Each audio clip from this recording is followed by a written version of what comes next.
sini kan manja banget. Coba aja mah perhatiin, kemana-mana mau ditemenin aja, nggak apa-apa, nggak anak sama. Terus Mbak yang ekstrovert introvert sekarang ya?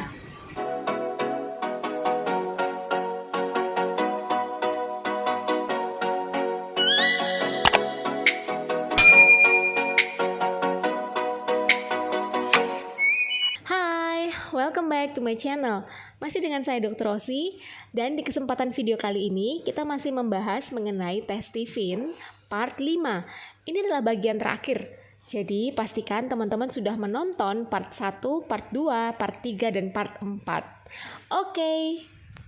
Nah, kalau yang extrovert introvert itu adalah lapisan otaknya.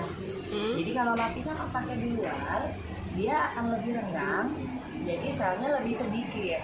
Efeknya mudah distimulus dari luar. Jadi orang-orang yang lapisan otak luar dominan, mereka lebih suka diiming-imingi, sama-sama ekstrovert. Kalau yang ekstrovert otomatis supaya diiming-imingi. Nah, jadi tipikal yang ekstrovert itu kecenderungan sukanya dia jalan-jalan, sukanya dia dikasih tahu bakal dapat hadiah ini, dapat ini, dapat itu. Jadi ada feedback buat dia.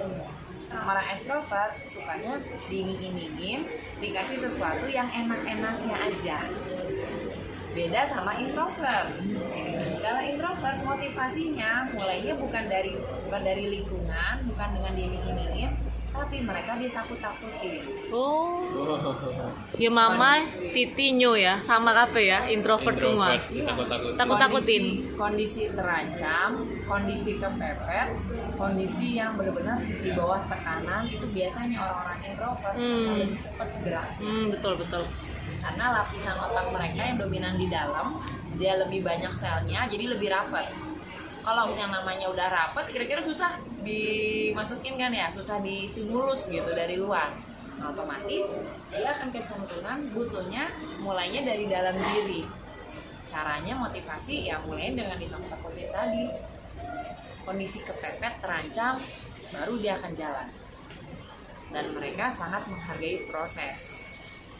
Karena orangnya sabar kan, jadi benar-benar satu kayak gitu loh Mbak, benar-benar beda sama ekstrovert. Ekstrovert maunya yang gampang, makanya biaya hidupnya orang ekstrovert lebih tinggi daripada yang introvert.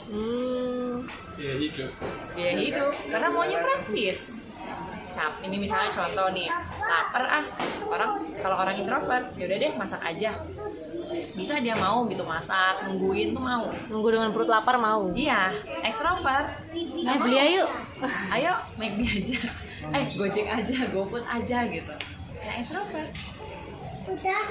Jadi ya jangan heran lah kalau ekstrovert mah sukanya jalan-jalan, sukanya keliling-keliling, sukanya yang praktis-praktis, have fun gitu. Yang seru-seruan. Kayak gitu. Tapi intinya harus ada dampak buat dianya.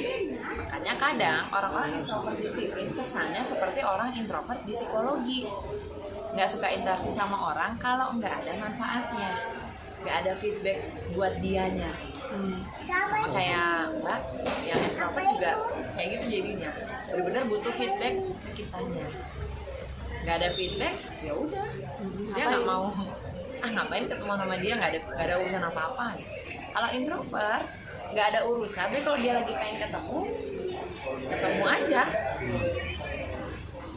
nggak ada manfaat apa, maksudnya nggak ada feedback kayak misalnya nggak dapet apa, tapi kalau dia lagi memang pengen ketemu, dia kan temui. Kayak gitu, karena motivasi dari dalam. Tapi genetik kan tidak menurun, seperti jenis kelamin kan, kita punya anak belum tentu bisa jadi laki semua, bisa jadi cewek semua gitu. Nah, Stephen itu kayak gitu juga. Jadi dia genetik tapi dia tidak menurun dari orang tua. Makanya kan kayak Mbak sama suami, Mbak feeling, suami sensing, anaknya sensing. Nah, tapi bisa jadi Mbak punya anak lagi nih, nanti bisa jadi beda. Kemarin saya ngetes, suaminya feeling, istrinya sensing, anaknya intuitif. Jadi ada yang sama, ada yang beda. Pengaruhnya dari mana ya? Hal itu tergantung kuasa Tuhan lah. Begitu ya? Udah memang gimana ya bahasanya? Kalau Stephen ini lebih kayak Tuhan tahu apa yang kita butuhkan. Bisa jadi energi Mbak kan tuh orang feeling nih, mendukung orang sensing, mendukung suami. Tuhan lihat, oh Mbak masih semangat nih, mendukung suami, dilahirkanlah sama dikasihlah sama Tuhan anak yang sensi. Jadi energinya Mbak dilampiaskan lewat anak yang sensi. Jadi kayak ladang amal orang tua sih sebenarnya anak itu. Tergantung orang tuanya dulu ngapain. Ya, dari psikologi gitu itu cocok banget sama orang-orang feeling.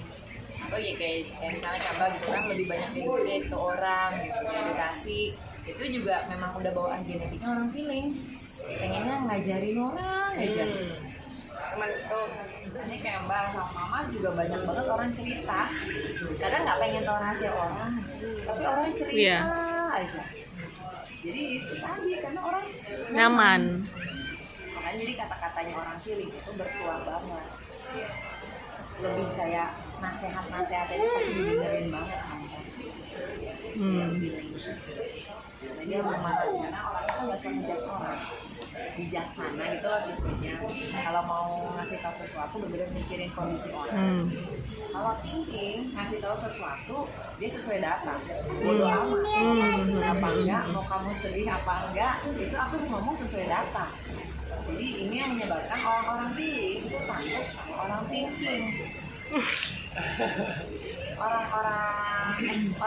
Orang thinking takut sama orang feeling ya karena orang thinking seperti logam, dingin, lurus, terarah, kesannya kaku, benar-benar SOP banget. Nah kalau yang thinking, feeling, dia itu seperti dia tuh elemennya api, makanya dia tuh benar-benar yang panas, hangat gitu, tergantung kondisinya.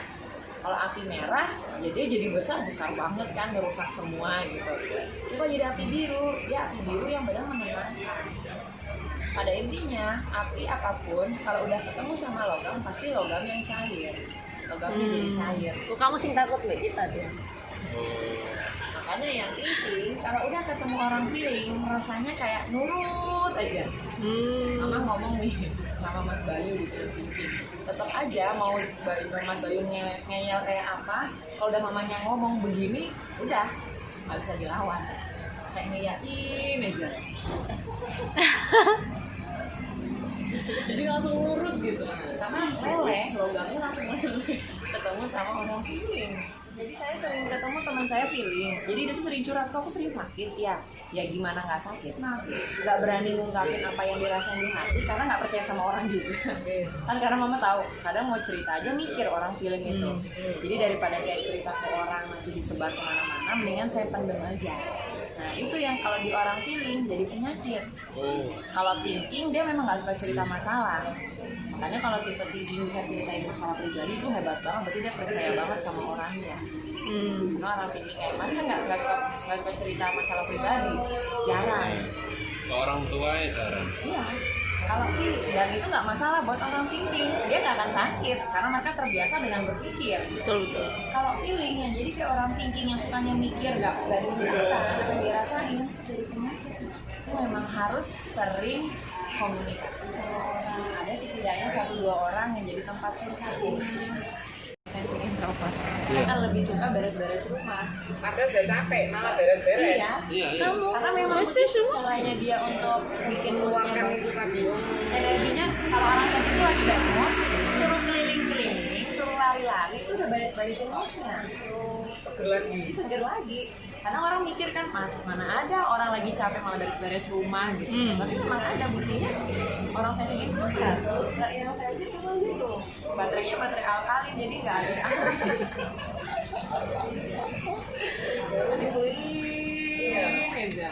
Ya, kadang-kadang aja, ayo jalan, jangan capek. Jalan dewe ya. Iya. Kalau sensi Aja jangan berdua. berdua aja. Iya. Kalau orang sini mah mageran dia daripada datengin orang yang disuruh datang ke rumahnya. Jadi rumahnya orang feeling biasanya rame banget. Kayak base camp gitu loh, ada aja. Kalau sensi extrovert istirahatnya dia kalibrasinya butuhnya olahraga. Jadi anak-anak sensi yang extrovert kalau dia lagi bete bikin keringetan aja. Yona suruh dia lari-lari. Gitu, lari-lari gitu. Kalau lagi bete dibuat capek ya? Iya, dibikin capek atau yang tadi tuh Kasih makanan. Manjain perut ya? Iya, manjain perut. Gila gendut nggak? Hah? Gendut nggak? Kalau sensing dia itu gendut karena jarang gerak. mereka cepat gemuk, cepat kurus. Gitu tipenya. Kalau yang intuiting susah gemuknya, susah kurusnya juga sih kadang. karena dia perut panjang ya kalau orang intuiting. Panjang. Makanya banyak orang intuiting kayak nyemil. Iya, nyaman terus. Terus kayak nggak kenyang. Loh, pengaruh sampai ke badannya juga tambah. Iya. Sampai masa sih? Bahagianya. Bahagianya terus kapan kalau nggak kenyang-kenyang? Bahagianya orang intuiting Tanam. bukan lewat makan, lewat imajinasi. Yang Never feeling, be. kalau feeling introvert dia Bukan, butuh bukan. teman curhat. Terus Yang ada feeling feeling, extrovert dia akhirnya, perlu akhirnya. bercengkrama. Jadi ada kayak apa namanya? Ya, sama aja lah, happy- teman happy. curhat sama cengkrama. Beda Enggak. mbak, kalau cengkrama kan dia kayak lebih banyak, ada kayak peluknya, ada bercandanya, bercengkrama kan gitu. Kalau curhat ya curhat biasa kayak gini aja, cerita, sambil ngopi lah, sambil apa gitu. Kalau intuiting introvert dia tidur itu benar-benar jadi surga banget buat intuiting kita karakternya thinking, golongan darahnya O, respon awalnya kayak orang feeling, nggak ada rasa, nggak enakan. Tapi nanti keputusan akhir balik lagi ke karakter yang thinking, yang mikir tadi. Contoh melihat orang diminta-minta di pinggir jalan, ya. Orang thinking, Iya. kasihan respon awalnya, keluarin dompet, mikir, hitung dulu. Kalau saya ngasih, saya berarti ngajarin dia nggak kerja keras dong. Akhirnya apa? Nggak jadi ngasih. Orang thinking, golongan darah O begitu. Nah tapi kalau dia udah golongan darahnya O, hasil tesnya feeling, jadinya feeling banget. Ada orang ngomong nyakitinnya bener-bener sampai ke hati, sampai ke ulu hati gitu. Sampai ke kepala. Sampai ke kepala gitu kan. Karena dari sini sakit, pindah ke kepala gitu. Jadi bener-bener feeling banget. Nah mancarin pesonanya feeling banget. Jadi bener-bener bikin orang tuh, semua orang kayak seneng banget sama dia. Populernya minta ampun. Sampai semua orang satu geng, satu RT, satu kelurahan sama dia. Nah kalau golongan darah AB dia kayak orang sensing. Jadi dia respon awalnya kayak orang sensing yang butuh contoh. Kalau golongan darahnya A dia kayak orang thinking. Jadi respon awalnya mikir dulu. Nah ini ada tapi Ya, teman-teman, itu aja videonya. Semoga informasi ini bermanfaat buat kalian. Jadi aku thank you banget buat Mbak Ayu ya. Iya. Udah bagi informasi ini ke kalian. Aku akan kasih kontaknya dia. Jadi kalau misalnya kalian butuh, kalian bisa juga konsultasi atau kalian invest di Vin. Dia punya banyak tim yang bisa kalian hubungin. Oke, thank you. Thank you Bye-bye. Mbak Rosi, dadah.